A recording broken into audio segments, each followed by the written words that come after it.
नर्मदेहर कल सभी परिवारजनों से, माता पिता से, भाइयों से, बहनों से, सभी से मुलाकात हुई।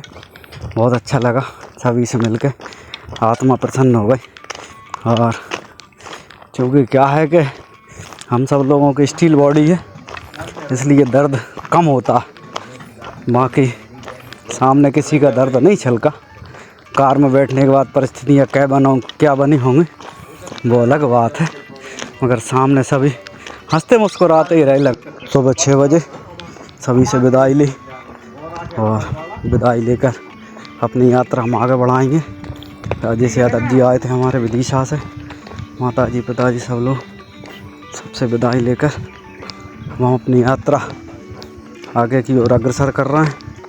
और बाकी सब लोग हमारे घर वाले, माता जी पिताजी और बहनें सलकनपुर जाने का इनका कार्यक्रम है, तो ये लोग आगे बढ़ेंगे।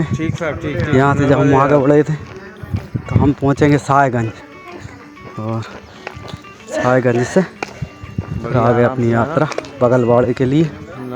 बगलवाड़े में हमारे छोटे भाई आने वाले हैं अपने बोरास में, तो उनसे मिलेंगे। ये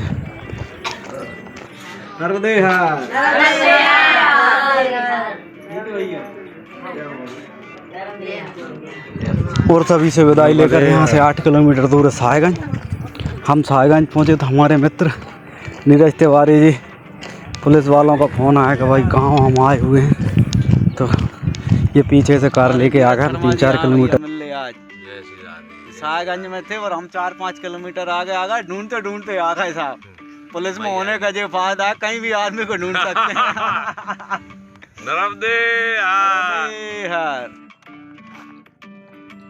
यहाँ से जैत है 3.50 3.5 किलोमीटर।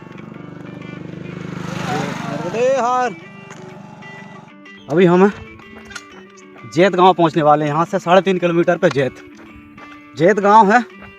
पहले तो बुधनी का ये लगभग आखिरी गांव के 1-2 गांव और है, उसके बाद रायसेन जिला लग जाएगा। ये बुधनी विधानसभा के गांव का सीहोर जिले के आखिरी 4-5 गांव पहले पड़ता है। दूसरा जैत है हमारे आदरणीय पूर्व मुख्यमंत्री शिवराज सिंह जी चौहान, वर्तमान राष्ट्रीय कृषि मंत्री, उनका गांव है जैत। तो जैत में ही उनका जन्म हुआ था और जैत गांव में वो पले बढ़े। उसके बाद शिक्षा दीक्षा के लिए भोपाल चले गए थे। भोपाल से उन्होंने शिक्षा ग्रहण की और अपने कॉलेज के समय में वो भाजपा युवा मोर्चा के अध्यक्ष रहे थे। तो अटल जी की एक बार सभा हुई थी और अटल जी सभा में पहुंचने में लगभग 1 या 1.5 घंटे देर से पहुंचे थे अटल जी। तो बाकी वक्ता सब बोल चुके थे थोड़ा थोड़ा और जनता इधर उधर हो रही थी। तो फिर किसी के कहने पर शिवराज जी को खड़ा किया गया। तो अटल जी एक की जगह 1.5 घंटा लेट आए थे। और शिवराज जी ने जब भाषण दिए तो अटल जी ने तक सुने थे कुछ समय उनके भाषण 10-5 मिनट। और उस समय अटल जी ने कहा था इस बच्चे का ध्यान रखना, भविष्य में बहुत बड़ा काम करने वाला है। तो जब अटल जी ने विदिशा सीट छोड़ी तो फिर शिवराज जी ने वहाँ से चुनाव लड़ा था। और शिवराज जी 3 बार हमारे विदिशा से सांसद रहे और मुख्यमंत्री बने थे, तब भी उपचुनाव लड़ा था उन्होंने। तो आज शिवराज जी के गांव में है और गांव लगभग अपने जैसे गांव है। अब शिवराज सिंह जी के गांव है तो ऐसा तो हो नहीं सकता गेहूं में 2 बालियाँ लगेंगी, बालियाँ तो एक ही लगेंगी। बाकी रोड मोड ठीक है और ये सड़क किनारे सड़क बढ़िया है। सड़क के दोनों किनारे तार फेंसिंग लगी है, ये बढ़िया वाली, और बनावट ठीक ठाक है शिवराज जी गाँव की। देखते हैं शिवराज जी गाँव में जाकर क्या व्यवस्था है। नर्मदेहर ये है परिक्रमा वासियों के लिए व्यवस्था। ये पेड़ है पाकड़ का, पाकड़ के पेड़ के नीचे नर्मदा परिक्रमा वासियों के लिए निःशुल्क चाय सेवा है। और यहाँ कोई है नहीं है, मगर इन्हें थर्मस रख रखा और यहाँ लिख रखा थर्मस का ढक्कन ऊपर का दबाएं, चाय ले लें। और साथ में ये डब्बा है जिसमें ये है टेबलेट दर्द नाशक गोलियाँ, तो दर्द की गोलियाँ रखी है इसमें। ये व्यवस्था है। यहाँ कोई है नहीं है, मगर व्यवस्था पूरी कर रखी है, नज़र रख रहे हैं लोग। नर्मदेहर बढ़िया भजन चल रहा है। जैत गांव शिवराज जी का गांव है ये।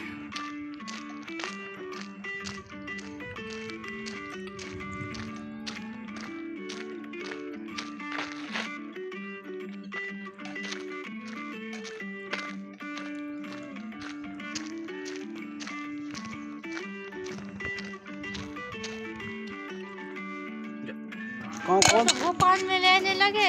अच्छा, हाँ। अब नहीं रहते यहाँ पे? नहीं, अब वो हाँ, क्या नेता बन गए वो? हाँ, इसलिए। अच्छा अच्छा, तुम्हारे कौन लगते हैं? दादाजी? हाँ। अरे वाह यार, नर्मदे हाँ। कहाँ पे घर है उनका? इधर चलो। चलो पुराना घर देखते हैं शिवराज जी का।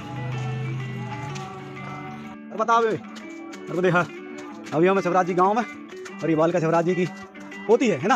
हाँ, हम देखेंगे शिवराज जी का घर, जहाँ पे उनका जन्म हुआ और पालन पोषण। नर्मदे हाँ, ये है शिवराज जी का पुराना वाला है। यहाँ पे रहता था उनका पूरा परिवार, और यही जन्म। परेशान मत कर। तो यहाँ पर उनके भैया रहते हैं, जिनके बड़ारी कहते हैं, सब गांव वाले वो रहते हैं, उनसे मिले। ये घर है भैया हमारे, बात की और घर देखा अंदर से आपका बिल्कुल खेड़ दे यार महाराज जी कार्यक्रम है।